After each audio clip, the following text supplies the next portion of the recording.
अस्सलाम वालेकुम। Sword of knowledge में खुश आमदीद। तो आज हम पार्ट 2 के फर्दर सब पार्ट बी की तरफ आने लगे हैं। आप लोगों ने अगर पार्ट 1 नहीं देखा तो काइंडली उसको देख लें। पार्ट 1 के अंदर हम लोगों ने बात की थी, एक इक्वेशन हमने ड्राइव की थी। उस इक्वेशन के अंदर हम लोगों ने एच पॉजिटिव आयन की कंसंट्रेशन को निकालने का फार्मूला ड्राइव किया था। तो काइंडली आप पिछला लेक्चर देख लें अगर आप लोगों ने नहीं देखा।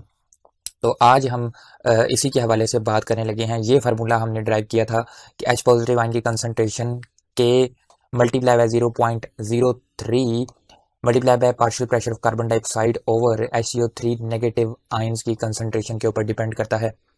ठीक है जी। अब आप लोगों को हम लोगों ने पहले भी बताया था कि एच पॉजिटिव आयन की कंसंट्रेशन जो बॉडी के अंदर होती है वो बहुत ही कम होती है।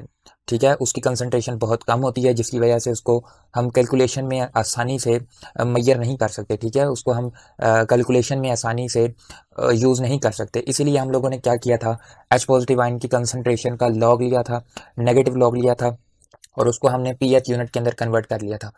तो इस इक्वेशन को भी हम लोग वैसे ही मॉडिफाई करेंगे जिस तरह हमने एच पॉजिटिव आयन की कंसंट्रेशन को मॉडिफाई किया था।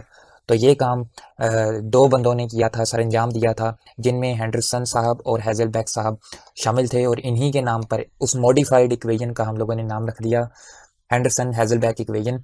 तो आइए देखते हैं उन्होंने क्या कारनामा सरंजाम दिया था। तो जनाब उन्होंने क्या किया था, उन्होंने कहा था जिस तरह आप लोगों ने बात की थी कि P H is equal to negative log of H positive ion concentration, तो उसी तरह हम लोग के को भी नेगेटिव लॉग की सूरत में लिख सकते हैं, और हम उसको पी के कहेंगे। ठीक है, पी के नेगेटिव लॉग ऑफ के। तो नेगेटिव लॉग के का हम लोगों ने लिया, डिसोसिएशन कांस्टेंट का हम लोगों ने नेगेटिव लॉग लिया, तो उसको हम लोगों ने पी के कह दिया। ऑलराइट। तो अब हमने क्या किया, एक बात, अब हमने क्या किया कि उस सारी इक्वेशन का नेगेटिव लॉग ले लिया। जो इक्वेशन हम लोगों ने पहले ड्राइव की थी उसका नेगेटिव लॉग ले लिया। ठीक है, तो आइए देखते हैं उस इक्वेशन को हम लोगों ने कैसे मॉडिफाई किया। नेगेटिव लॉग लिया तो negative log H positive ion की कंसंट्रेशन हो गया, नेगेटिव लॉग के हो गया, और इस पूरी वैल्यू के साथ नेगेटिव लॉग आ गया। ठीक हो गया। अब negative log of H positive ion concentration को हम लोग क्या कहते थे, पी एच कहते थे ना, तो वही लिख देना है हमने। Negative log of dissociation constant को हमने क्या कहा था, पी के कहा था, तो हम लोगों ने इसकी जगह पे पी के लिख देना। आगे नेगेटिव लॉग और वो पूरी ब्रैकेट्स के अंदर वैल्यूज वैसे की वैसे आ गई। ओके हो गया। अब आप देखें कि ये बात भी हम लोगों ने पहले से की हुई है कि जब भी बटे के अंदर रकम आ जाए तो उसको ख़त्म करने के लिए हम लोग नेगेटिव लॉग को चेंज कर देते हैं पॉजिटिव लॉग के अंदर। ठीक है, तो आइए देखते हैं हम लोग अब इस नेगेटिव लॉग को पॉजिटिव लॉग के अंदर कैसे तब्दील करेंगे। तो हम लोगों ने वही सिंपल सा रूल अपनाया कि नेगेटिव लॉग को पॉजिटिव लॉग में कन्वर्ट करने के लिए हम लोगों ने डिवीजन के साइंस को उल्टा दिया। हम लोगों ने वैल्यूज़ को ऊपर नीचे कर दिया, तो HCO3 नेगेटिव आयन को हमने ऊपर लिख दिया, और 0.03 multiply by partial pressure of carbon dioxide को नीचे लिख दिया। ठीक है,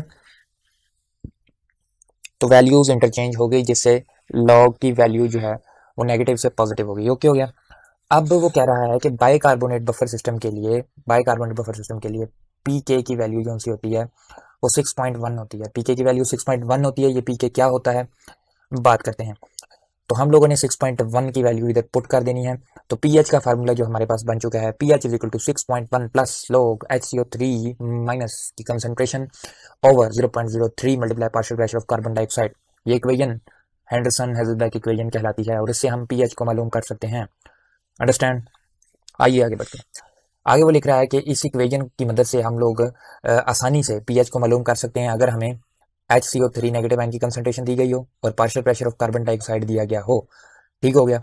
एक बात, दूसरी बात आप लोगों ने ये याद रखनी है कि रिलेशन क्या है पीएच के साथ HCO3 नेगेटिव का और partial pressure of carbon dioxide का। ये इक्वेशन हमें ये भी बता रही है। आइए देखते हैं क्या बताती है।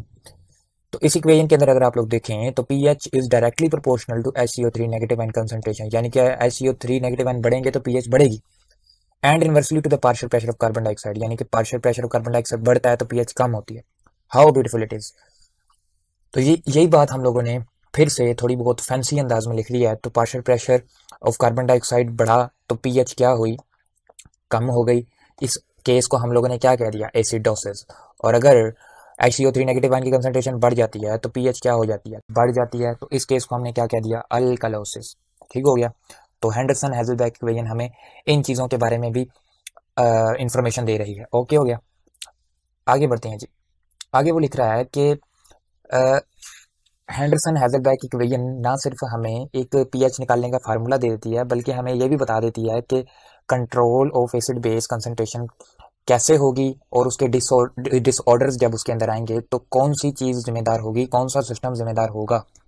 ठीक है, तो आइए देखते हैं इस बात का क्या मतलब है। तो वो कह रहा है कि हम लोगों ने बाद में इसके ऊपर मजीद तबसरा भी करना है, लेकिन HCO3 नेगेटिव आयन की कंसंट्रेशन को कौन कंट्रोल करता है, कौन कंट्रोल करता है? तो हम लोगों ने पहले ही बात की है, इसको किडनीज कंट्रोल करती हैं। जबकि partial pressure of carbon dioxide को कौन कंट्रोल करता है? रिस्पायरेटरी सिस्टम कंट्रोल करता है। ठीक है, तो जब भी हमें partial pressure of carbon dioxide को चेंज करना होगा तो हम रिस्पायरेशन को चेंज करेंगे, उसके साथ partial pressure of carbon dioxide change होता जाएगा। और जब भी हम HCO3 नेगेटिव आयन की कंसंट्रेशन को चेंज करना चाहते हैं, although it is not in our control, लेकिन उसके लिए रिस्पॉन्सिबल कौन होगा? किडनीज रिस्पॉन्सिबल होंगी। ठीक है, रिस्पायरेशन को तो हम कंट्रोल कर सकते हैं, ठीक है, उसको इंक्रीज या डिक्रीज कर सकते हैं, ठीक है, लेकिन किडनीज के ऊपर हमारा कंट्रोल नहीं है। लेकिन they are responsible for the maintenance of concentration of HCO3 negative ions. Okay हो गया। तो जो यहाँ आगे वो कह रहा है कि normal physiological acid base homeostasis जो सी होती है वो इन ऑर्गन्स के बगैर मुमकिन नहीं है। क्यों मुमकिन नहीं है मेरे भाई? मैंने आपको पहले भी बताया था कि जो एसिड बेस बफर हम लोगों ने पढ़ा था, बाइकार्बोनेट बफर सिस्टम जो हमने पढ़ा था, वो अकेला कुछ भी नहीं है। ठीक है, ना तो पीके की वैल्यू उसकी सिस्टम के साथ मैच कर रही है, ठीक है, और ना ही उसकी इतनी ज़्यादा कंसंट्रेशन होती है बॉडी के अंदर। ठीक है, तो वो अकेला कुछ भी नहीं कर सकता जब तक उसको इन दो सिस्टम्स की सपोर्ट हासिल ना हो। ठीक है, अभी जो बात मैंने की है इसको मज़ीद हम आगे थोड़ी देर बाद भी डिस्कस करते हैं ताकि आप लोगों को ज़्यादा क्लियरेंस हो जाए। ठीक है, अब जो बात आगे उसने लिखी हुई है वो ये कह रहा है कि डिसऑर्डर्स जो से होंगे उसके हवाले से भी हमें हिंट मिल जाएगा कि अगर HCO3 नेगेटिव आयन की कंसंट्रेशन के अंदर चेंज आया है, वो बढ़े हैं या वो कम हुए हैं, तो रिस्पॉन्सिबल सिस्टम कौन सा होगा? किडनीज होंगी। ठीक है, और अगर तो partial pressure of carbon dioxide में चेंज आ रहा है, वो बढ़ या कम हो रहा है नॉर्मल रेंज से, तो रिस्पॉन्सिबल कौन होगा? रिस्पायरेटरी सिस्टम रिस्पॉन्सिबल होगा। ठीक है, तो इसी से चार किस्म के डिसऑर्डर्स हम लोगों ने डिराइव किए हैं। चार किस्म के डिसऑर्डर्स, वो कौन कौन से डिसऑर्डर्स हैं आइए देखते हैं। सबसे पहले मेटाबॉलिक एसिडोसिस। मेटाबॉलिक एसिडोसिस का क्या मतलब है? मेटाबॉलिक एसिडोसिस उस चीज को कहा जाता है कि अगर HCO3 नेगेटिव आयन की कंसंट्रेशन डिक्रीज कर जाए। ठीक है, HCO3 नेगेटिव आयन क्या थे, क्या रोल प्ले करते थे? They are basic in nature. ठीक है, वो H पॉजिटिव आयन को सक करते हैं सिस्टम से। तो अगर तो बेस कम होती है सिस्टम से तो एसिडिटी होती है, लेकिन ये एसिडिटी क्यों हुई? ये मेटाबॉलिक एसिडिटी है। ठीक है, मेटाबॉलिक एसिडिटी है, यानी कि इसके अंदर सिस्टम कौन सा इन्वॉल्व होगा? किडनीज इन्वॉल्व होंगी। ठीक है, आगे आ जी हमारे पास मेटाबॉलिक अल्कलोसिस। तो मेटाबॉलिक अल्कलोसिस के अंदर क्या होता है? बिल्कुल उसके उल्ट HCO3 नेगेटिव आयन की कंसंट्रेशन इसके अंदर बढ़ जाती है, यानी कि बेस की मिकदार बढ़ गई सिस्टम के अंदर। तो क्या हुआ? अल्कलोसिस हो गई। और सिस्टम कौन सा इन्वॉल्व होगा? यस प्लीज, रिस्पायरेटरी सिस्टम नहीं इन्वॉल्व होगा, बल्कि किडनीज इन्वॉल्व होंगी। I know you are smart peoples. Okay, आगे है जी हमारे पास रिस्पायरेटरी अल्कलोसिस और रिस्पायरेटरी एसिडोसिस। तो पहले है रिस्पायरेटरी एसिडोसिस। रिस्पायरेटरी एसिडोसिस क्या होगी? यस, आप लोगों को पता तो चल गया होगा कि partial pressure of carbon dioxide क्या करेगा? इंक्रीज करेगा। तो partial pressure of carbon dioxide increase किया तो हमारे पास क्या कंडीशन बन गई? एसिडोसिस बन गई। लेकिन सिस्टम कौन सा इन्वॉल्व होगा? रिस्पायरेटरी सिस्टम, लिहाजा इसको हमने रिस्पायरेटरी एसिडोसिस कह दिया। और रिस्पायरेटरी अल्कलोसिस डेफिनेटली इसके उल्ट होगी। ये partial pressure of carbon dioxide decrease करेगा जिसकी वजह से अल्कलोसिस होगी, और सिस्टम कौन सा इन्वॉल्व होगा? Respiratory system. Piece of cake. आइए चलते हैं आगे। हम आगे है जी टाइट्रेशन कर्व। टाइट्रेशन कर्व के अंदर हमें कुछ चीज़ें बताई जाएंगी जो कि बहुत ही ज़्यादा इंपॉर्टेंट है। ठीक है, टाइट्रेशन कर्व के अंदर अगर हम देखें तो एक्स एक्सिस के ऊपर हम लोगों ने पीएच चली हुई है 4, 5, 6, 7, 8, जबकि हम लोगों ने वाई एक्सिस के ऊपर दोनों तरफ कुछ वैल्यूज ली हुई हैं। ठीक है, आइए देखते हैं लेफ्ट साइड पे हम लोगों ने क्या लिया हुआ है। हम लोगों ने एसिड की कंसंट्रेशन को ली हुई है जो कि बढ़ रही है ऊपर से नीचे की तरफ, 0, 25, 50, 75, 100। ओके, जबकि राइट साइड पे हमने बेस की कंसंट्रेशन को लिया हुआ है जो कि बढ़ रही है नीचे से ऊपर की तरफ, 25, 50, 75, 100। ओके, इस वजह से, इस खूबसूरत इम्तजाज की वजह से हमें एक खूबसूरत सा ग्राफ मिलता है जिसको हम टाइट्रेशन कर्व कहते हैं। ओके, तो आप देखें कि normal normal operating point body का नॉर्मल ऑपरेटिंग पॉइंट बॉडी का कहाँ पे होता है? यहाँ पे होता है। हमें कैसे पता चला? तो जनाब हम पीएच को देख रहे हैं, पीएच यहाँ पे होती है 7.4, यहाँ पे बन रही है। ठीक है, तो इस पॉइंट के ऊपर अगर आप लोग देखें तो किसकी कंसंट्रेशन कितनी है और किसकी कंसंट्रेशन कितनी है, तो आप लोगों को पता चलेगा कि कितना खूबसूरत ये ग्राफ है। तो अगर आप देखें यहाँ पे हमें किसकी कंसंट्रेशन ज़्यादा नज़र आ रही है, हमें बेसिक चीज़ों की कंसंट्रेशन ज़्यादा नज़र आ रही है, यानी कि HCO3 नेगेटिव की कंसंट्रेशन ज़्यादा है, जबकि कार्बन डाइऑक्साइड सिस्टम के अंदर बहुत ही ज़्यादा कम है, एसिडिटी सिस्टम के अंदर बहुत ही कम है, इसलिए तो वो 7.4 की तरफ गया हुआ है ग्राफ। ओके, तो ये बात हो गई। अब इधर एक चीज़ लिखी हुई है जिसको हम लोग कहते हैं पीके। पीके हम लोग कर रहे हैं, ये पीके क्या बला है ये देखते हैं। पीके एक ख़ास पॉइंट है जिसके ऊपर एसिड और बेस की कंसंट्रेशन कितनी है, 50-50%। ठीक है, दोनों की कंसंट्रेशन कितनी, एसिड की भी कंसंट्रेशन 50, बेस की भी कंसंट्रेशन 50। तो जो पॉइंट हमें मिलता है, उसको हम कहते हैं, यस प्लीज, पीके। ठीक है, इस पीके के ऊपर जो पीएच आएगी उसको हम कहते हैं पीएच ऑफ पीके, यानी कि यहाँ पे जो पी पे आ रहा है तो कितनी वैल्यू होगी, 6.1 के करीब। ओके, तो अब हम लोगों ने पीके की वैल्यू को डिराइव करना है। ये तो मैंने आपको बता दिया 50-50% के ऊपर पीके की वैल्यू आ रही है, लेकिन ये आती कैसे, आइए देखते हैं। तो जनाब, जैसा कि हम लोगों ने इक्वेशन ड्राइव की है पीएच के हवाले से यहाँ पे, तो इसके अंदर हम लोगों ने वैल्यूज पुट करनी है, यानी कि हमने 50% HCO3 लिया और 50% ही कार्बन डाइऑक्साइड ली। ठीक है, तो ये दोनों कंबाइंड 50% हैं। ठीक है, 0.03 multiply by partial ratio carbon dioxide. ये क्या कहानी है उसको समझने के लिए आप प्लीज पिछली वीडियो देखिएगा। ओके, फिर आपको समझ आएगी। तो HCO3 की वैल्यू कितनी हम लोगों ने लिखी, 50, और कार्बन डाइऑक्साइड की कितनी लिखी, 50। तो 50-50 कट गए तो 1 आ गया, log 1 किसके बराबर होता है, 0 के। तो pH is equal to pK. Wow, okay. तो बाइकार्बोनेट बफर सिस्टम के लिए ये पीके की वैल्यू पीएच के इक्वल होती है, कितनी पीएच के इक्वल होती है, 6.1 के इक्वल होती है, यानी कि 6.1 अगर पीएच है तो वो वैल्यू होगी बाइकार्बोनेट बफर सिस्टम के पीके की। ओके, हो गया। आगे देखते हैं जी, changes with respect to ratio of carbon dioxide and bicarbonate. ठीक है जी, आप लोगों को मैंने पहले बताया था कि कार्बन डाइऑक्साइड और HCO3 नेगेटिव आयन की कंसंट्रेशन के अंदर रेशियो कितनी होती है, 1:400। ठीक है, ओह आई एम सॉरी, मैंने इसको उल्ट बोल दिया, इट्स 400:1। ठीक है, क्योंकि मैंने पहले कार्बन डाइऑक्साइड बोला है, तो अगर आप पहले HCO3 नेगेटिव आयन बोलें और फिर कार्बन डाइऑक्साइड बोलें तो 1:400 बनेगी। It's so obvious. ओके, लेकिन बात यह है कि कार्बन डाइऑक्साइड ज़्यादा होती है, यानी कि 400 मोलिक्यूल कार्बन डाइऑक्साइड के होंगे तो 1 मोलिक्यूल HCO3 नेगेटिव का होना चाहिए, और होता भी है।